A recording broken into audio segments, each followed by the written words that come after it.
Listeners be advised. The Soliloquy podcast discuss matters related to the human experience and many that are sexual in nature.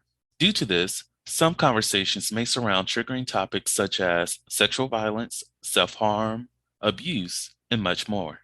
Please be advised, a list of crisis and psychological resources will be available in the show notes of this episode. With that said, let's get started with the show. Ladies and gentlemen, may I have your attention please as we go through the following safety instructions. In the event that there is a loss of cabin pressure, oxygen mask will drop from the overhead. Place the mask over your nose and mouth.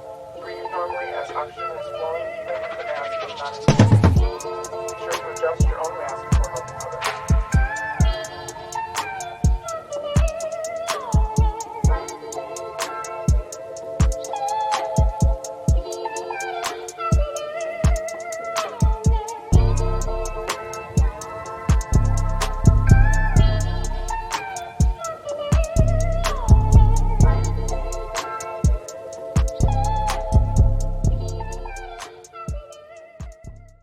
Hello, everyone. Welcome to the Soliloquy podcast, where we step out and speak on sexuality. This is your favorite host, Vernon T. Scott, also known as Slaytor Jackson, and for my other hosts out there, Sebastian Adams. On today's episode, we will be having a discussion about Planned Parenthood, not necessarily the organization, but just in general, planning for parenthood, all things like that.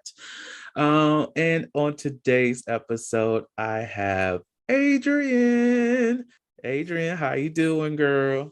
I'm cool. I love that Oprah-like intro. Not Oprah. That was delicious.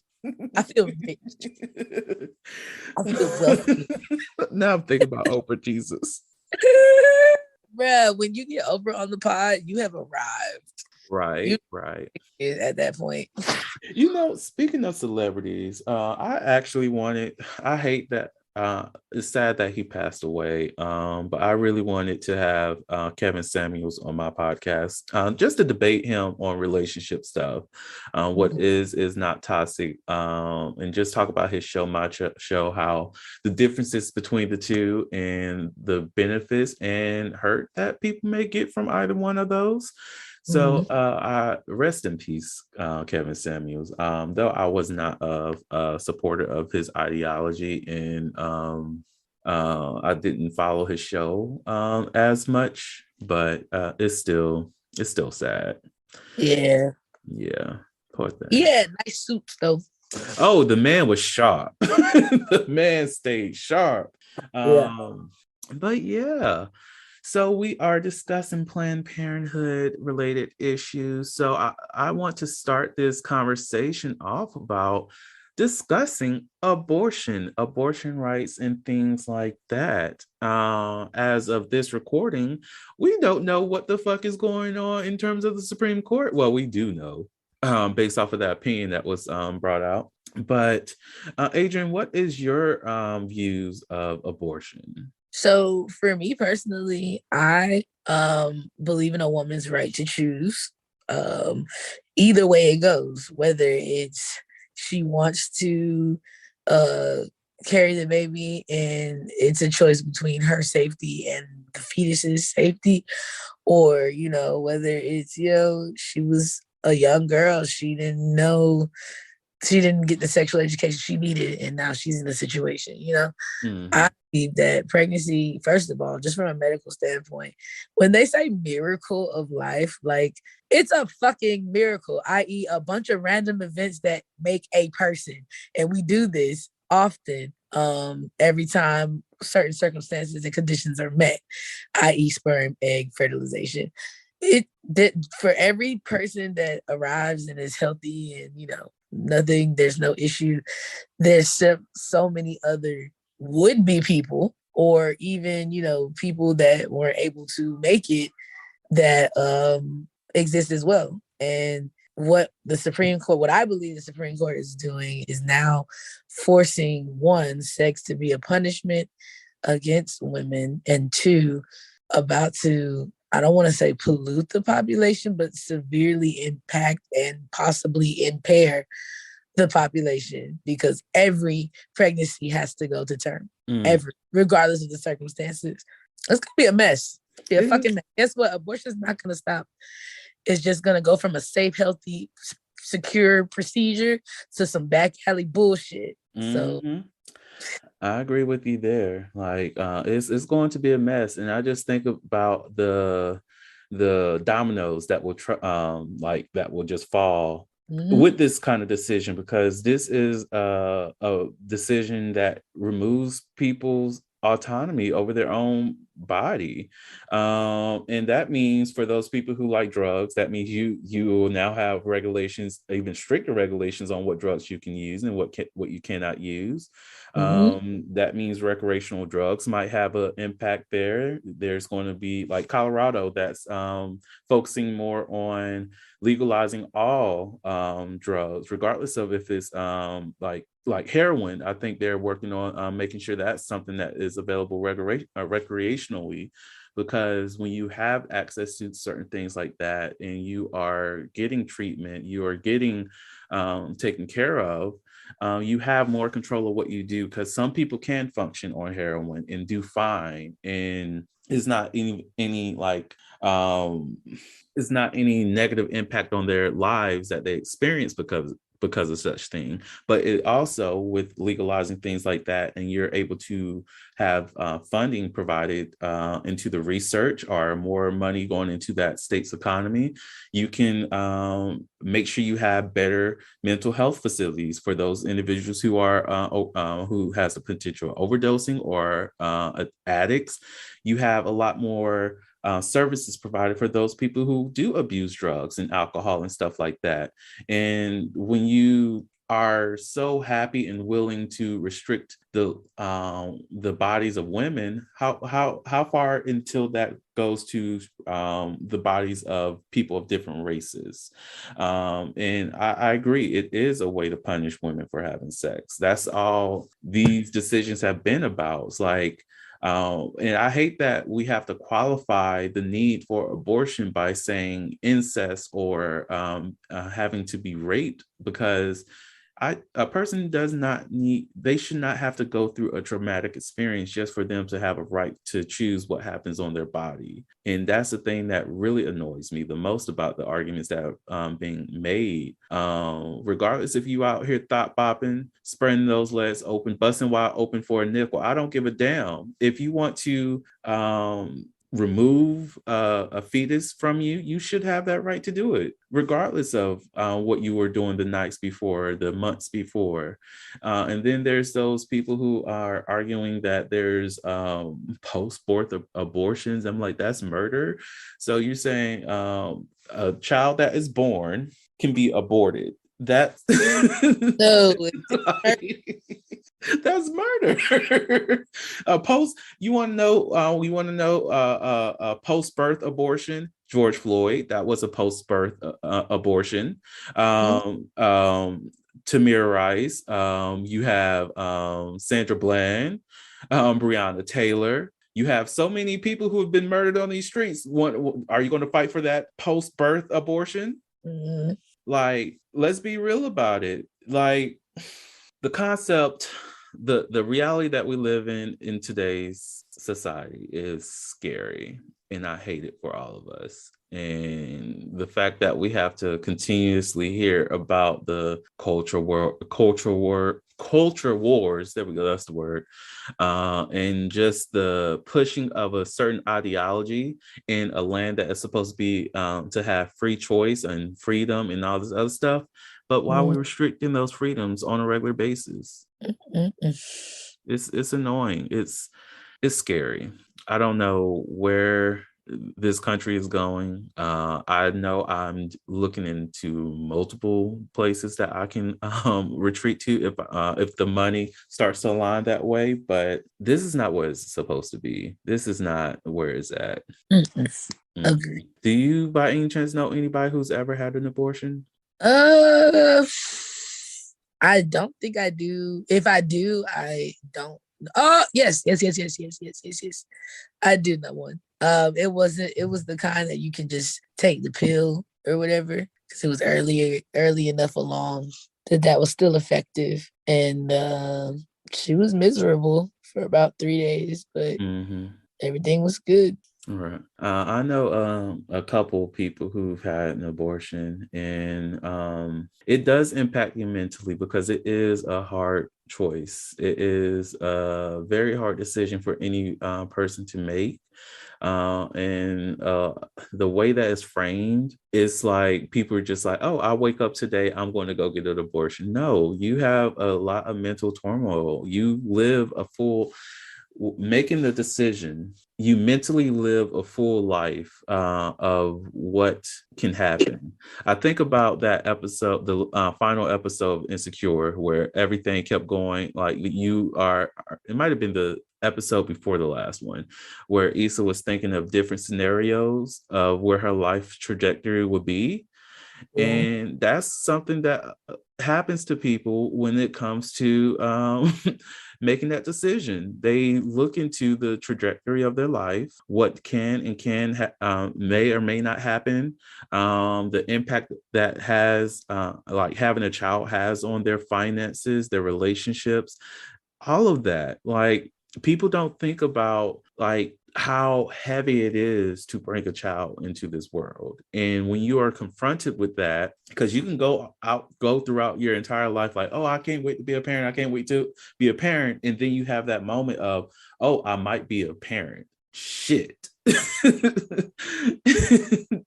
That's a reckoning moment. And if you realize at that moment that I cannot at my current state be a parent to a whole nother human being, let alone be like a dog parent or a cat parent, I need an escape.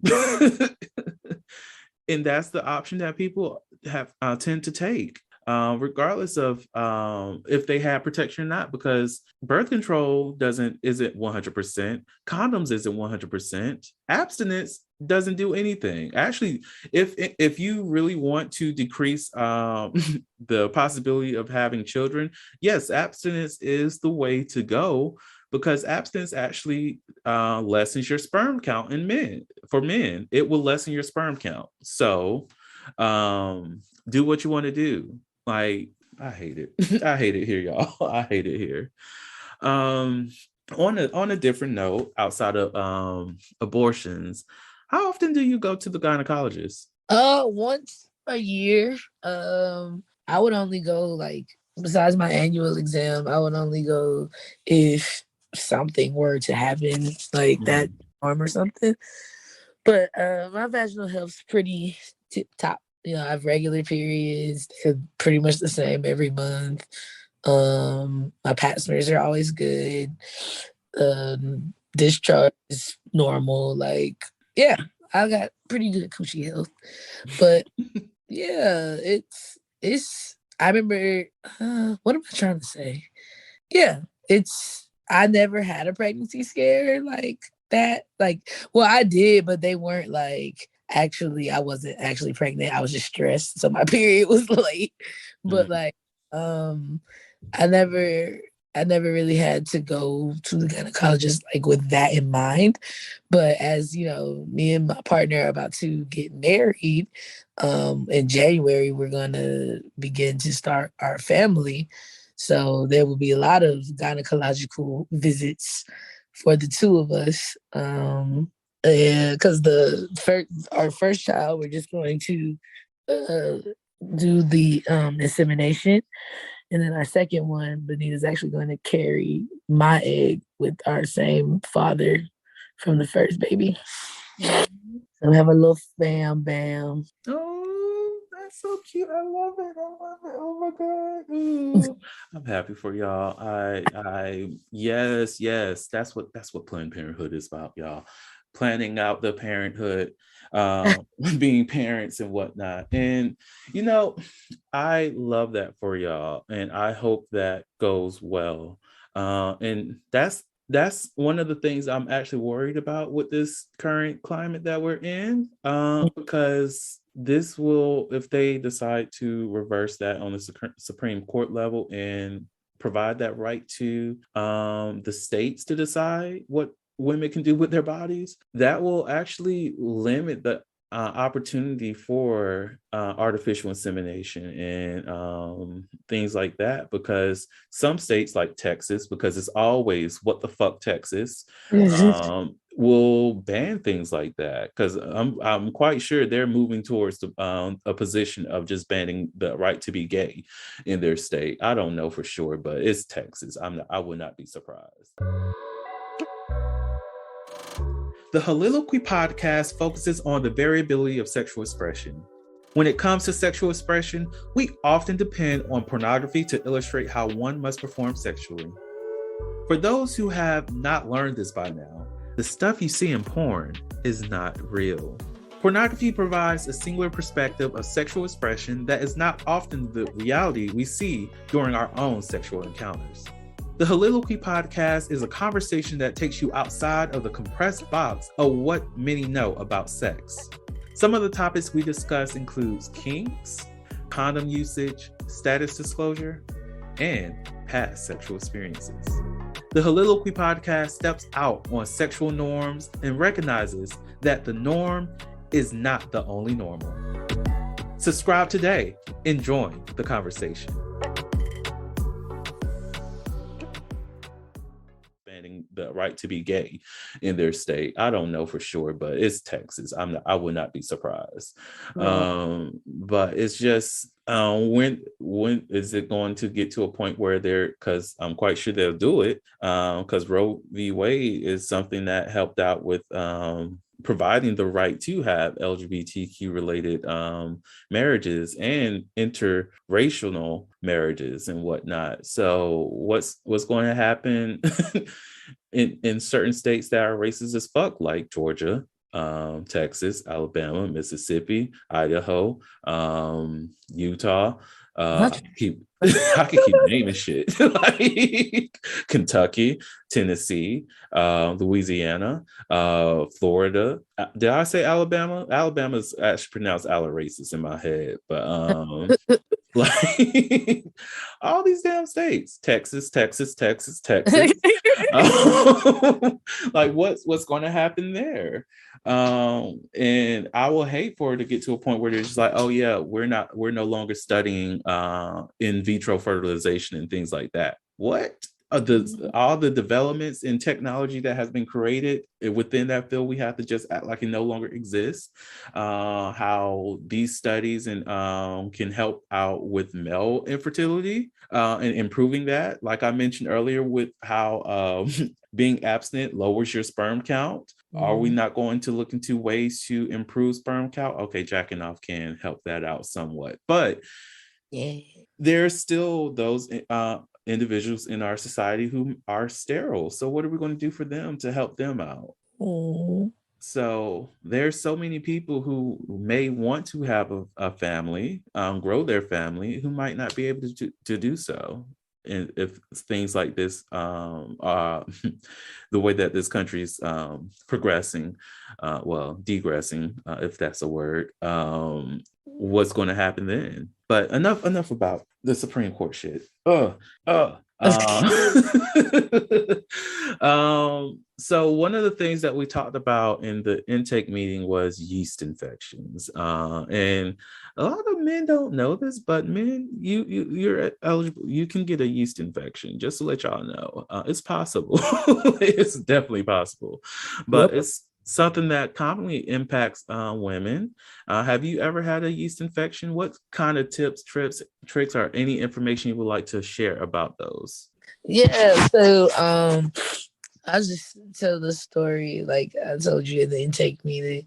So like I have had two yeast infections in my life, and it's from the same thing, which is antibiotics. So I am prone to getting strep throat when I get sick. And so I went, I remember the first time I got strep, I had just started working at Geico. And this bitch I was training had that bitch looked sick. Like she looked diseased. And this is pre-COVID, y'all. So like we wasn't like tripping like we do now. So like, wasn't no mask in the building type shit. So I'm like, can you sneeze? Can you breathe that way, bitch? Like you seem ill.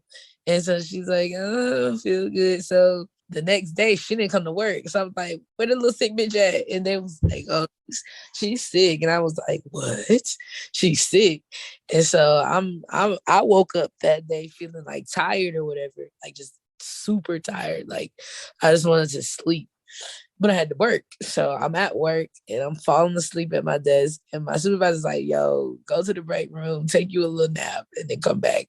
So I clock out. I'm in the break room, leaned up against the thing. I'm knocked out. Like, luckily, I wake up in the time I was supposed to wake up, which is like 30 minutes. I go back to my desk and I'm like cold, like I'm shivering. And my boss comes up and she touches my forehead. She's like, you're burning up. She's like, sign out.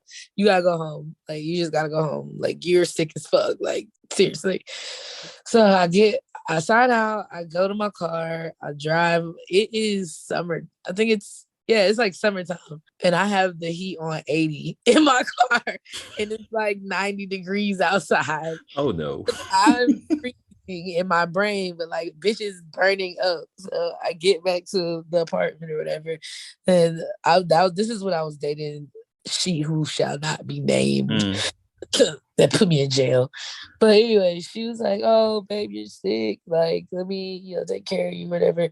And so she made me some juice and soup, threw it right back up. So all I can end up doing is just sleeping. So she takes me to the doctor the next day, and the doctor's like, oh, you got strep throat. So we're going to give you, and they were like, it's bad. We're going to give you augmented, which is a really broad, like, antibiotic. It's going to kill everything, which is important. Remember this, everything. So I take out mitten. I'm feeling better. Like, it's like each day I feel less and less like I'm gonna die. And then like after about 3 days on it, I start feeling like better. Like the patches in my throat are gone. There's still the inflammation or whatever. And it's usually like a 7 to 10 day course that you take. So around day 5, and remember, you have to take all of it or else you could relapse and the bacteria will be resistant. And it's just a whole other thing. Always take your antibiotics, people, start to finish. Do not skip doses, do not double doses. Take them all.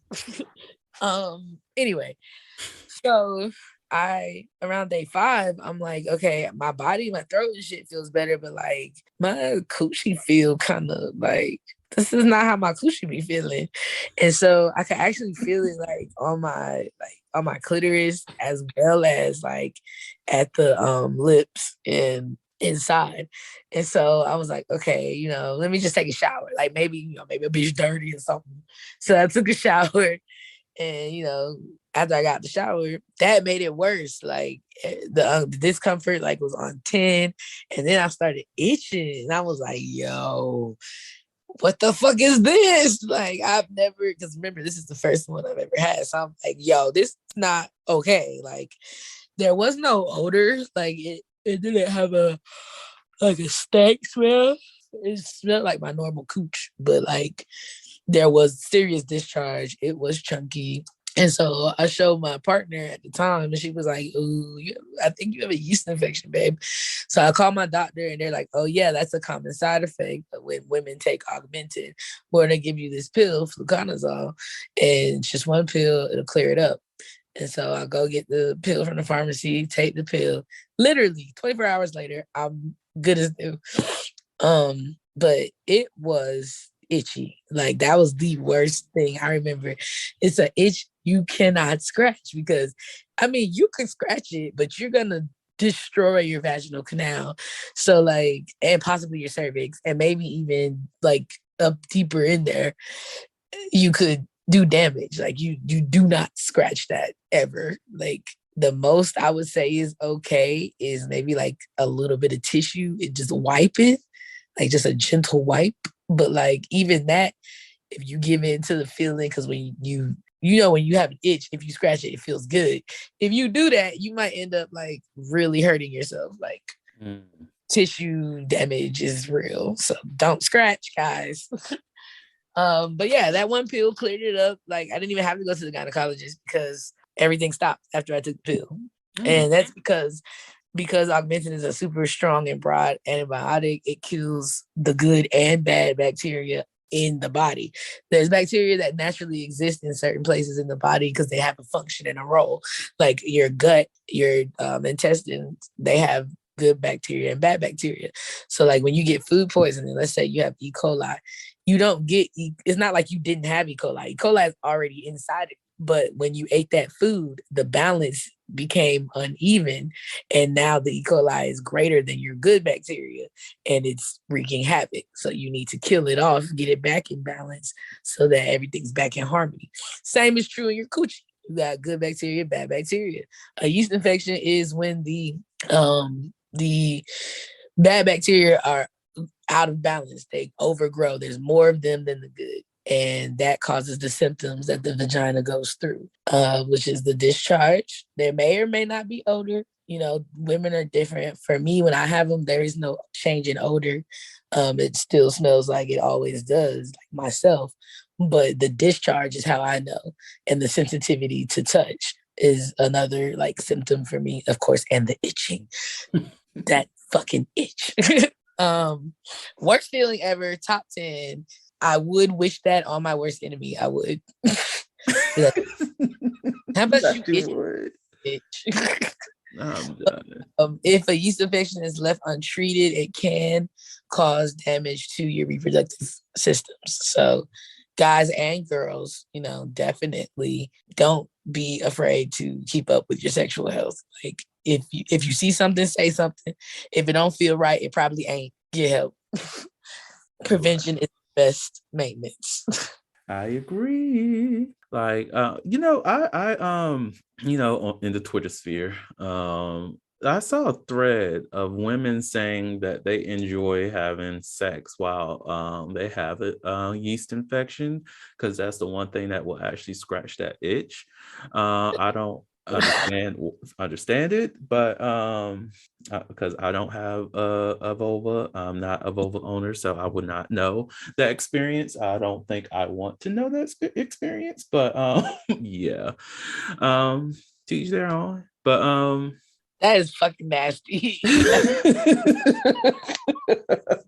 I mean, in theory, yeah, I'm pretty sure the dick would scratch that itch. Like, you probably be a whole demon on the dick that day because you are making him feel good and making you feel good. So, but that is fucking nasty. No, you should not. Keep that shit to yourself, okay? Do not be fucking even with a condom. No, right. Let your body heal, people. Look, for those who are participating in raw intercourse with their partners who own a vulva and you are a penis owner, please invest in some pH wipes and also make sure you are washing properly because anything can throw off that balance. So just keep that in mind, individuals out there. The last thing I want to talk about before we go into the Never Have I Ever section is, what was your sex education like? So from the state standpoint, I got what was, you know, required to graduate. Mm-hmm. But from like a personal standpoint, I taught myself mostly because my mama was like heavily Christian. So the topic of sex was just not allowed, like, ever. I only found out where babies come from because I watched Look Who's Talking with my mom, and I was like, "Hey, babies come from tadpoles because a sperm looks like a tadpole." Mm-hmm. And we were learning about frogs and amphibians and shit, and I was like, "Are humans frogs? Are frogs human?" You know, my mom could see me becoming like developing an ideology that was dumb as fuck. So she had to intervene. She's like, no, babies come from sperm and eggs. They meet, a man fertilizes the woman, the man has the sperm, the woman has the egg, bang, bang, boom, that's a baby. That's all you need to know. And then that was it. Like from age 4 to like 13, 12, when I got my period, that's when I got the true tea, which was, you know, dudes have dicks and you have a pussy and this is going to happen every month. And if it doesn't happen, you're a whore because you're pregnant. And tampons are for whores. And Yeah, just a whole lot of warped bullshit. So, Pause. Did she really say tampons are for whores? yeah. Wow. But yeah, tampons are for whores. So all you Tampax Pearl, Tampax Sport, all my Tampax sisters were whores. According to my mother, but fuck her, what does she know? Um, yeah, that was it. But when I went to college, I would say by that point in time, all of the sex education I had was either through pornography or Mhm. like actual experience with a person. I had like maybe 5 or 6 partners in high school, not partners, but because we're kids. But I had 2 girlfriends, a boyfriend, and then like 4 other people I fucked, just because I was a fucking cheater. I don't know. So you've been cheating all your life. Up until 3 years ago. But really, sex education needs to be better, especially here in Georgia. I think my sex ed was my first experience in terms of the talk was seeing a porno. And this was shown to me by some dude that my mom was dating at the time. He was a cool guy, but I was also like 6 and should not have been watching the porno. And that was, oh, this is what is supposed to happen kind of conversation. I'm like, okay. Then also learned, the game of, how to interact with women at like age 9. I forgot who talked. I think that was like a conversation with my cousins and whatnot. And then the state funded sex education in middle school, which I was like, this didn't answer any of my questions because one, okay, you told me that STDs are bad. I remembered everything related to STDs, and now it's known as STI. So okay. They mentioned AIDS briefly, and they were just like, okay, HIV turns to AIDS, and if you get AIDS, you die. That was essentially what was going on there. They didn't have any real discussion about birth control. They said, okay, women take pills to keep themselves from getting pregnant. They didn't mention IUD. I didn't find out about that until high school. Any other kind of birth control. But they did say wear condoms if you're going to have sex, and that's it. That's the only way to keep from having a baby. And then, of course, we had the little home ec class that had nothing to do with economics, where we just had a flower child, meaning a child made out of flour. I forgot the name of my child. Oh well, Wow. fuck you. Could have made you into some fucking fried chicken, bitch. Whoa. So high school, that I would say is where I got the most sex ed, and it wasn't because we had a sex ed class. I went to a health science and engineering high school, so on the health science side, we did talk about like reproduction in many of our classes because you need to know that in the medical field if you're going to pursue that. But in my anatomy class is where we start talking more about birth control, IUDs, and what else? How we talked about hormones. So that's where I got a good bit of the my sex ed from, even though still didn't answer all questions, but it was the basics. Other than that, nothing. It was just independent research and hoeing that filled in more gaps. So Wow. mhm.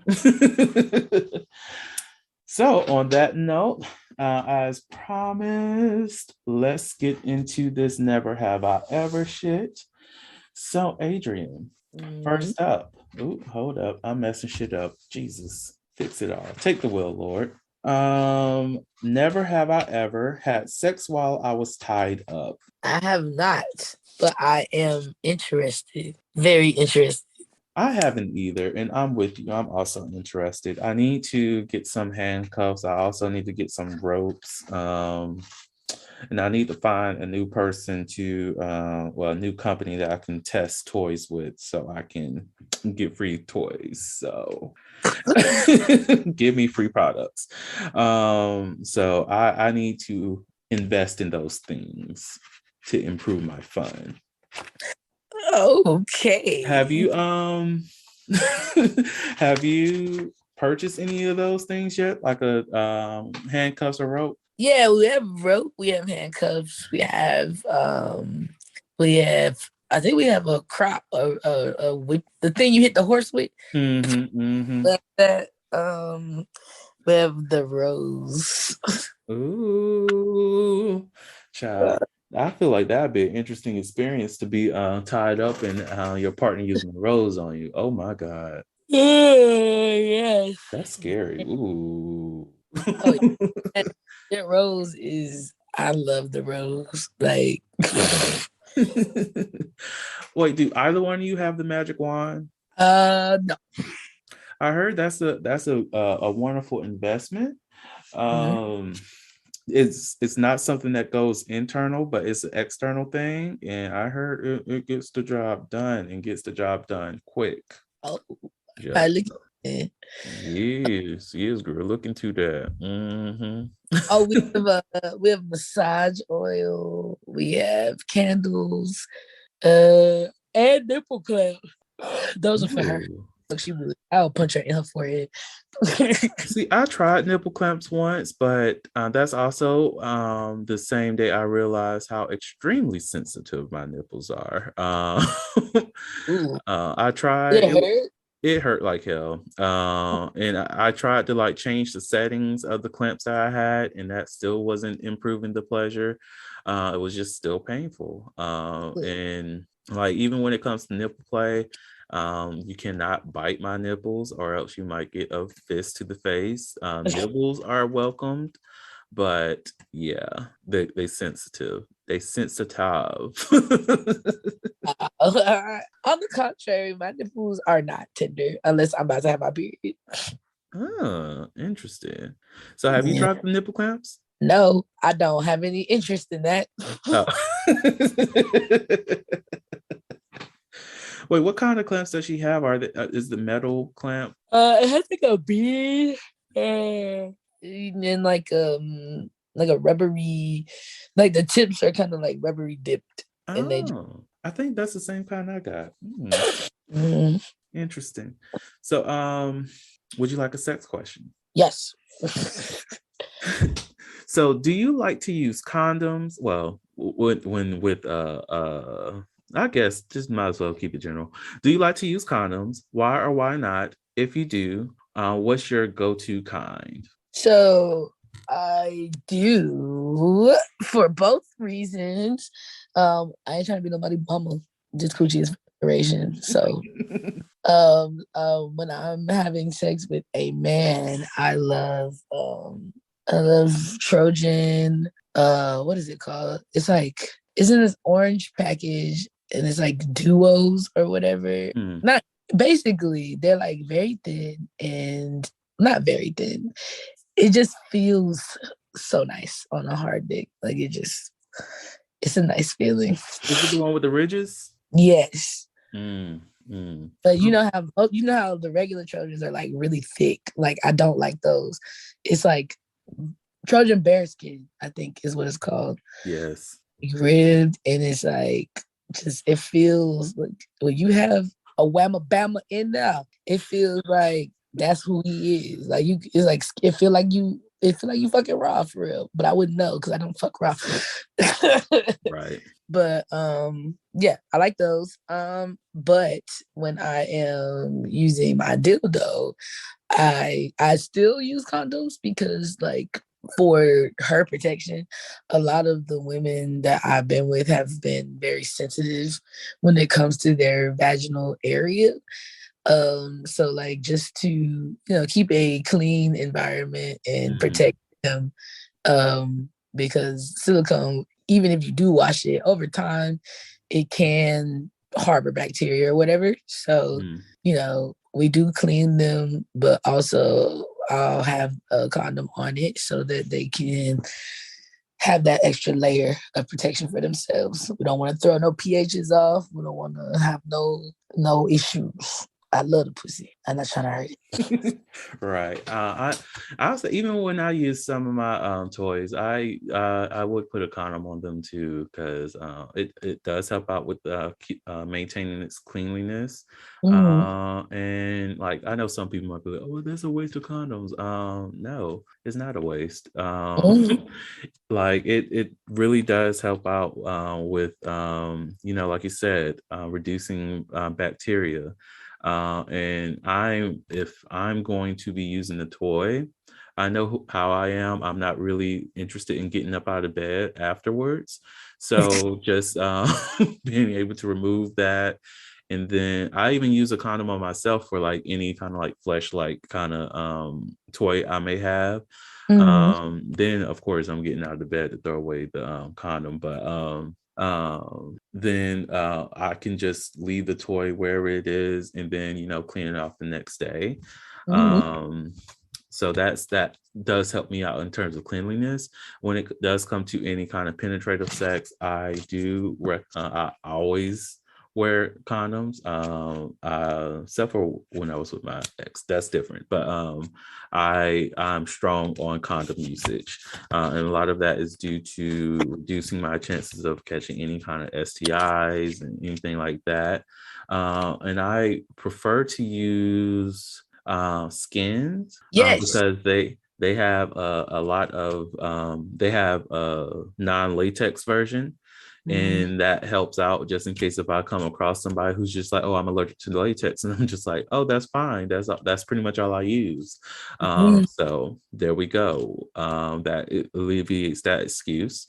I also like their bare skin condom too.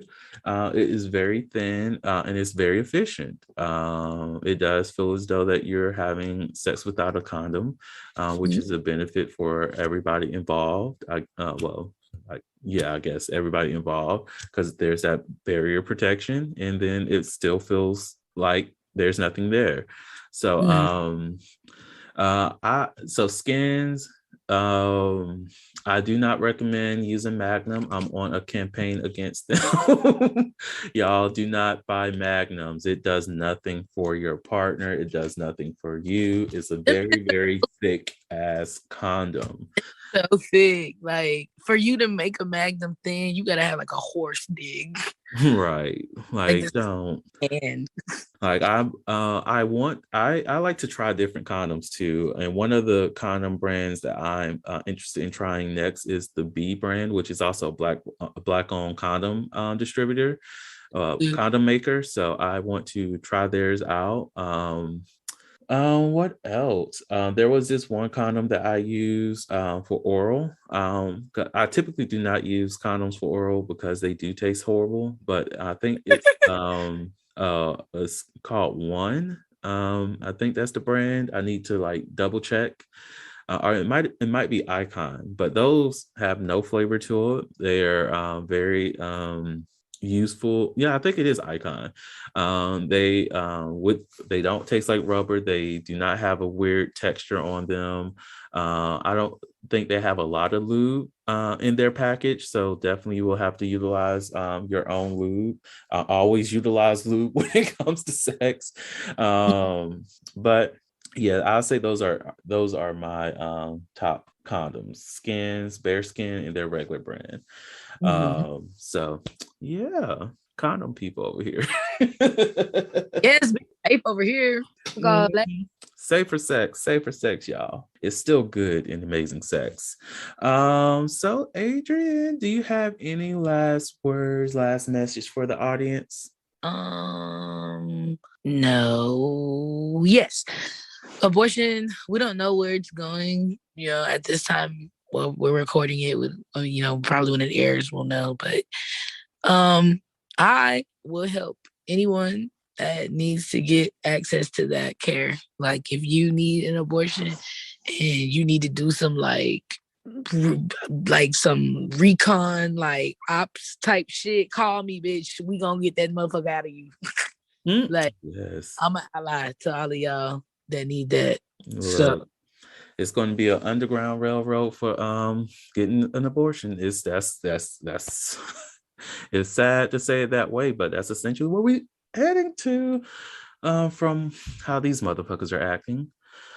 It's sad, but with that being said, thank you so much for recording with me today, Adrian. I love you so much. You're always welcomed on the podcast. You're an amazing person. You know, amazing personality. You're just sweet. You're a blessing. I love you so much. Thank you so much. I love you too. Y'all visited me yesterday.